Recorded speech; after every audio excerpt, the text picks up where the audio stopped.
Alors c'est chiant parce qu'il me semblait avoir déjà réglé ce problème là. Normalement ça, notre truc là, notre div, elle devrait grossir avec le content editable. Alors pourquoi? Alors est-ce que c'est à cause du height? Ah bah voilà. Pourquoi est-ce que... D'accord.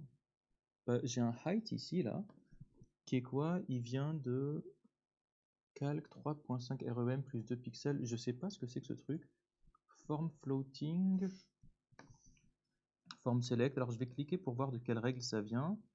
Et alors ça vient de Bootstrap. Ok. Bon, ben on va devoir écraser cette règle. Alors par contre, la question c'est comment est-ce que je fais pour écraser cette règle? C'est une bonne question. Euh, alors attendez, on va déjà actualiser. Mhm. Je vais prendre lui. Et alors je vois height, calc, form floating, form control. Bon, ok. Et donc est-ce qu'on est à l'intérieur de form floating? Oui. Est-ce qu'on est à l'intérieur de form control? Euh, Bah tiens, je vois pas. Est-ce qu'on a une classe de form control ici? Oui, on a une classe de form control, ok. Et alors, c'est le height qu'on voudrait changer là, hein. Bon, bah écoutez, je vais prendre ça là, ce form floating form control. Et puis je vais aller sur donc mon post form. Et puis là, qu'est-ce que je vais lui dire? Bah floating form control. Bah le height, qu'est-ce que je pourrais lui dire? Auto, peut-être? On va voir ce que ça donne, hein. Voilà, voilà. Bon, bah voilà. Voilà, ça m'a l'air bien. En gros, il m'a écrasé le height d'avant. Bon bah ok, parfait, là on est bien.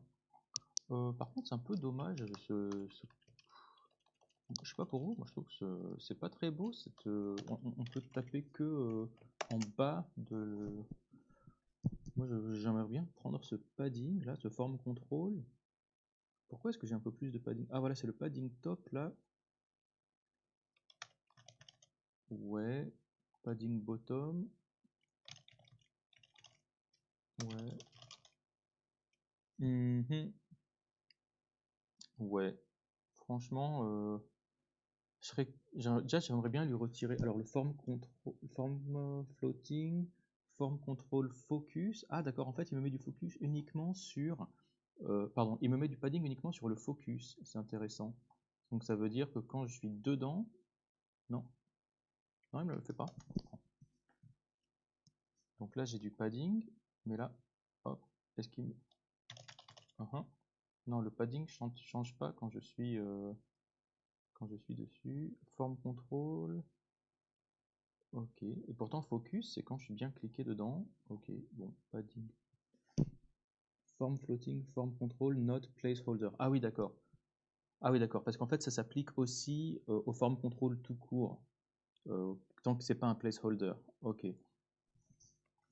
Bon, bah du coup, hop, je vais retirer ça. Padding top. euh, alors, form control focus. Alors, form control, bah, je vais prendre lui là. Alors, le problème, c'est que vous voyez, je pense que si je lui mets une règle, là, regardez, si je prends ça, ah oui, attendez, bah, on est sur le même, hein, du coup, height auto. Si je lui dis padding top 0 et que je lui dis padding bottom 0, à mon avis, ça ne marchera pas. Voilà, vous voyez que ça ne marche pas. Pourquoi? Vous voyez que ça a été écrasé. Pourquoi? Tout simplement parce que eh bien moi j'ai form floating qui contient form control. C'est pas très spécifique. Alors que lui, il a form floating qui contient form control et qui n'est pas placeholder shown. Autrement dit, lui, son sélecteur CSS est un peu plus spécifique que le mien. Du coup, c'est lui qui gagne. Et donc, c'est sa règle padding top, padding bottom qui gagne. Donc, pour moi, je gagne. Pour que moi, je gagne, il faudrait que je sois un peu plus spécifique. Alors, il y a la solution nucléaire, qui est pas bien du tout, c'est de mettre important.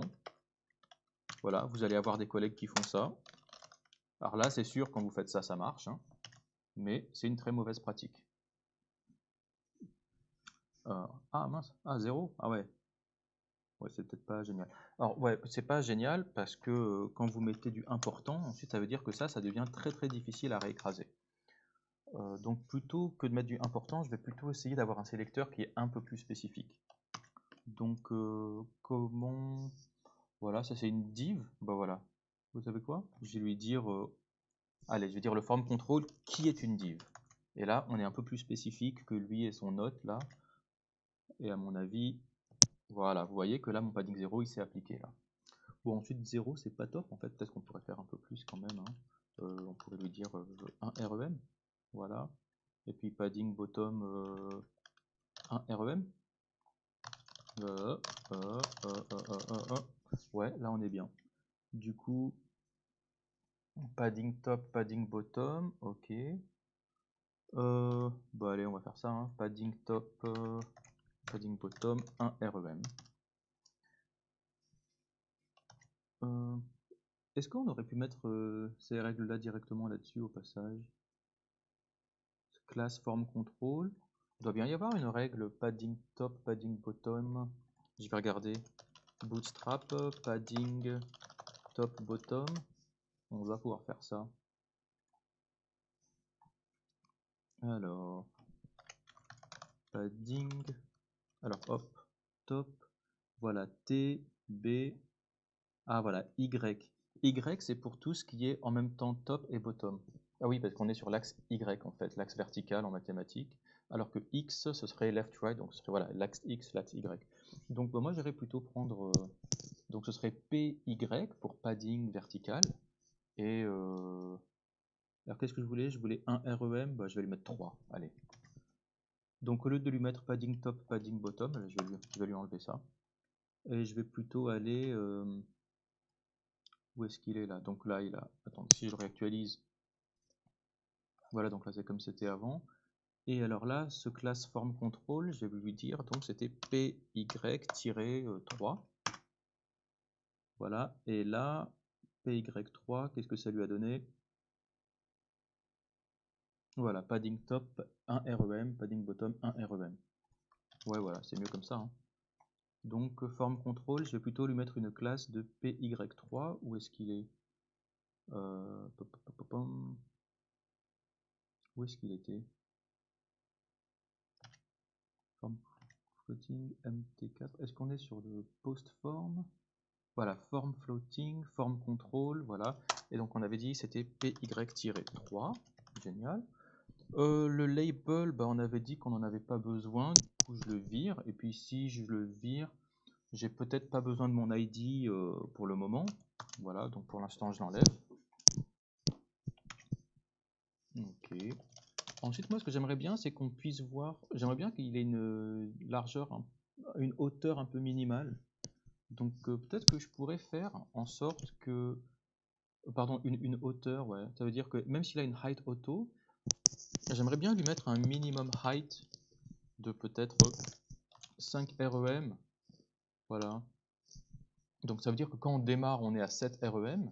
Et ensuite, si on doit rajouter des machins, là, ça continue. Ouais, ouais, ça c'est bien. Minimum height. Alors, pareil, je pourrais aller lui mettre un minimum height en CSS. Et puis, qu'est-ce que je vais lui dire? Ouais, hop, 5 REM. Voilà, là il me semble qu'on est bien. Ah ouais, alors pourquoi est-ce que mon placeholder il s'affiche pas? Ah ouais, parce que je crois qu'on n'est pas dans une div. En fait, une div ne peut pas vraiment avoir de placeholder, hein. Il faudrait que ce soit un input. Un input peut avoir un placeholder, mais je pense pas qu'une div puisse en avoir. Alors si je change ça, qu'est-ce que ça donne? Alors, ah oui, alors malheureusement, attends, les inputs, je crois que c'est auto-fermant, donc j'ai dû retirer la balise input là derrière. Qu'est-ce que ça donne? Ah oui, je peux pas faire entrée, je peux pas faire du multiligne. Oui.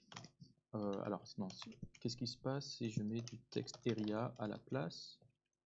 Alors par contre, là, il faut que je mette hop, texte area. Est-ce que là, ça marcherait? euh, Ah ouais, là, c'est pas top. Là, ça, j'aime pas trop ça. Peut-être que je pourrais lui mettre en texte overflow, en overflow hidden. Est-ce que ça marcherait ça? Si je prends mon texte area là et que je lui mets overflow hidden, est-ce que ça marche? Ouais, non, c'est pas super. Bon, je vais regarder, hein. Alors, il me semble que moi j'avais déjà un truc de notes là. Alors voilà, pareil, regardez toujours vos. Voilà, quand ça m'a centré. Hop, hop, hop. Overflow auto. Alors voilà, overflow hidden, pas de scroll bar. Overflow auto, il y a des scroll bars. Donc en fait, c'est peut-être le overflow effectivement qu'il faut aller toucher. On va aller voir ce text area. Où est-ce qu'il est mon overflow? Voilà, overflow hidden. Qu'est-ce qu'on a comme... Non, ouais, j'ai pas grand-chose qui m'aide, hein. Donc on va plutôt abandonner l'idée du overflow. Et alors du coup, on va se remettre en div, hein, comme on était avant. Voilà, alors j'avais mis input et puis on va remettre div. Et alors, je vais voir placeholder div. Est-ce qu'on peut trouver quelque chose ici? Div, placeholder, machin. Content editable égale true, data text. Ah, ça c'est très beau ça. Ça c'est très très très très beau. Ah bah allez, on va faire comme ça. Vous voyez que donc quand vous avez une div avec une propriété content editable, bon en fait lui il a mis true mais elle est true par défaut donc vous n'avez pas besoin de la mettre. Dans une vidéo précédente je vous parlais des balises dataset, des attributs dataset que vous aviez le droit de mettre sur vos éléments HTML. Vous avez le droit de fabriquer n'importe quel attribut sur une balise HTML tant qu'elle commence par data. Donc lui par exemple il a décidé de l'appeler data text. Et ensuite quand il est allé la chercher, quand il allait chercher sa div là, eh bien, il est allé lui mettre content de attribute data text. Et là, on a le droit de faire ça. Ça, c'est génial. On peut utiliser effectivement cette règle CSS pour aller chercher un data attribute et le mettre ouais, ouais. Alors, dans le content. Alors, par contre, ce qui est intéressant, c'est que lui, il a mis ça dans le before, hein. En gros, il a dit, en gros, quand c'est vide et que ce n'est pas focus, alors là, dans le before, tu me mets content data text. Ah, c'est très très beau ça. Alors, eh ben, allons-y. On va aller nous chercher notre div content editable. Allez, comment est-ce qu'on va aller la chercher? Bah, je vais aller prendre notre div. Et puis, bon, elle n'a pas de classe, mais je vais dire, tu vas me prendre celle qui est content editable. Voilà. Donc, l'attribut content editable. Alors, dans les trucs carrés, là, dans les parenthèses carrées, dans les crochets, là, c'est des attributs. Donc, la div content editable, qu'est-ce qu'on veut lui dire? On veut lui dire, eh bien, quand elle est empty, empty, et puis qu'elle n'est pas, alors c'était quoi? Focus, before.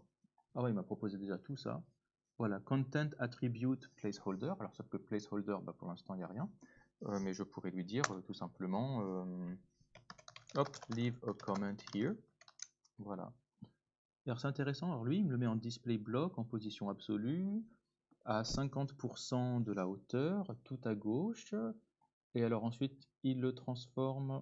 Ah oui, d'accord, en fait, le top 50% et translate y moins 50%, en gros, ça veut dire il me le centre verticalement.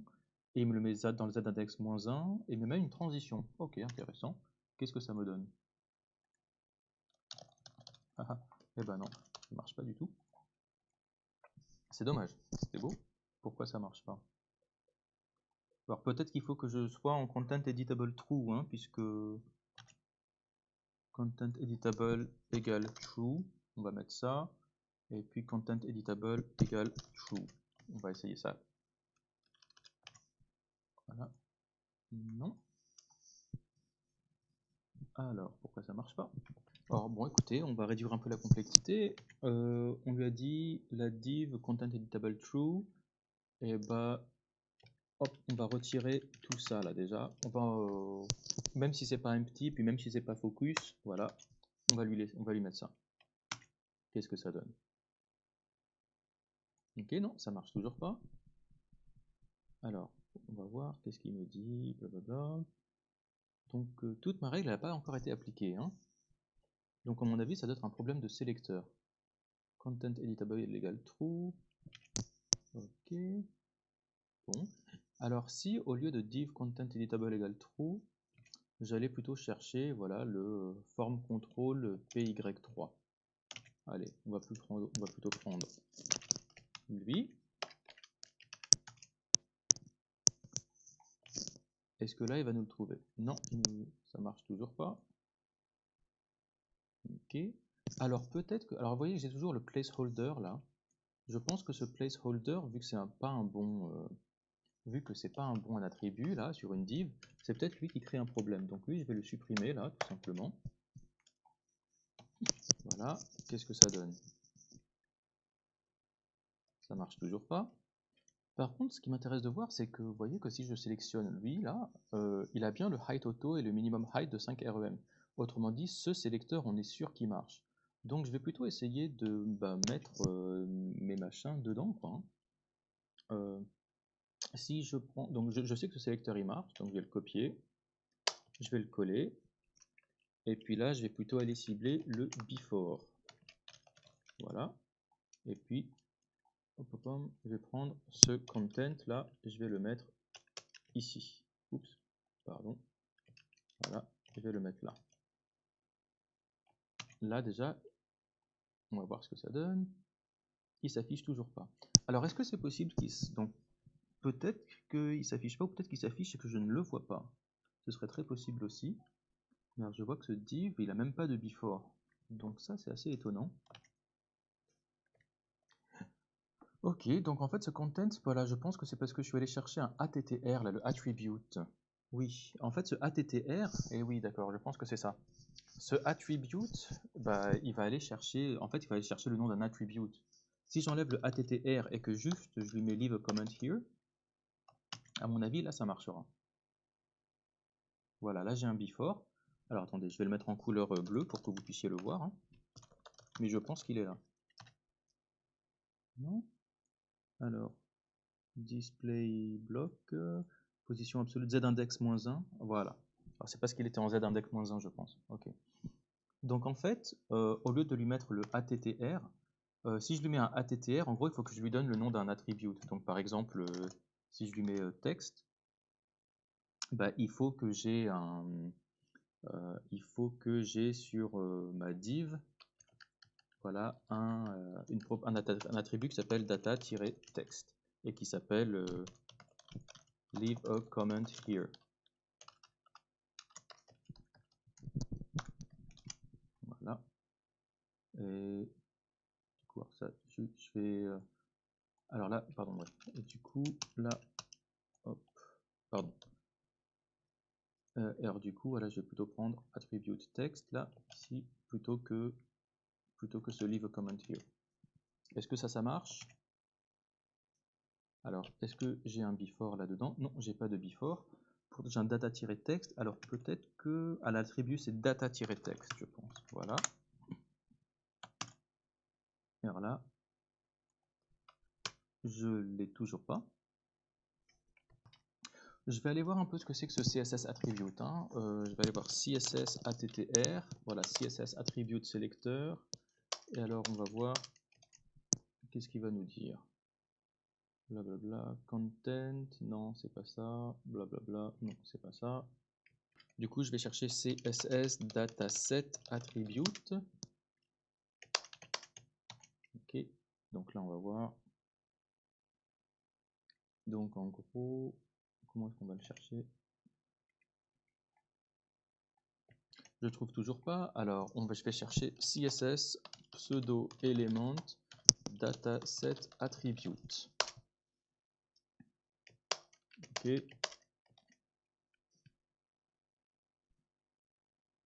Blablabla. Lui, qu'est-ce qu'il nous dit? Alors, eux, c'est du JavaScript, donc ça ne nous intéresse pas. Là, on va voir. Hop, content. Voilà, c'est attr data title. Ah, d'accord. D'accord, d'accord. Vous voyez, il n'y a pas de guillemets en fait. Content de .attr data title. Donc en fait, je pense que c'est peut-être pour ça. Je vais lui retirer. Alors, je vais lui retirer les guillemets là pour qu'il comprenne en fait que c'est. D'accord. Donc il ne fallait pas les guillemets. On va voir si ça marche. Ah, d'accord. Là, j'ai bien un before. Vous voyez, génial.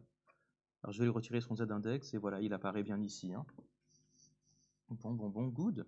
Bon, bah maintenant on va remettre ce qu'on voulait. Alors, on voulait que ce soit du coup, donc pas atr texte, mais alors atr, donc sans les guillemets, data-texte. Ok. Du coup, bah, ça on peut le virer, hein. Hop. Et puis, alors c'était quoi? C'était quand il était not empty. C'était. Alors, oui, au lieu de mettre forme contrôle pi3, là, je vais plutôt prendre lui, là. Voilà, qu'on sache qu'on parle bien du même truc. Et puis, je lui dirais donc c'était point empty et not. C'était quoi? Not focus, je crois. Hein. Not. Voilà, j'espère que ça marche, ça. Hein. Donc, c'est quand il est vide et quand il n'est pas focus. Là, tu nous mets le blablabla. Ok. Est-ce que ça marche? Eh non, dommage. Ça aurait été beau. Ok. Data text. Le before il est là. Ah, d'accord. En fait, c'est à cause du z-index. Oui, d'accord. C'est à cause du z-index. Ok. Je vais lui retirer son z-index. Ok. Voilà, là on est bien. Là on est bien. Hein. Voilà, génial. Ensuite, le positionnement est pas super. Peut-être qu'on pourrait lui dire, au lieu de lui dire display block, c'est bien. Position absolute, ok. Top 50%. Left, allez, peut-être pas 0. Hein. Left, on va lui dire un REM. Ouais, voilà, c'est bien ça. Voilà. Alors je vois qu'il y a une transition aussi. Je vois pas de transition personnellement. Je vais mettre une transition un peu plus lente là. Une seconde. Non, ça fait rien non plus. Bon bah je vais virer cette transition. Voilà. Bon bah écoutez, il me semble qu'on est bien. Hein. Leave a comment here. Voilà, bah écoutez, c'est parfait. Est-ce que j'avais besoin de utiliser data text? Peut-être que je pourrais juste mettre leave a comment here. Est-ce que ça marche? Ouais, ça marche aussi. Hein. Donc, du coup, j'ai pas besoin de mettre un data text là sur mon div. Allez hop, je l'enlève.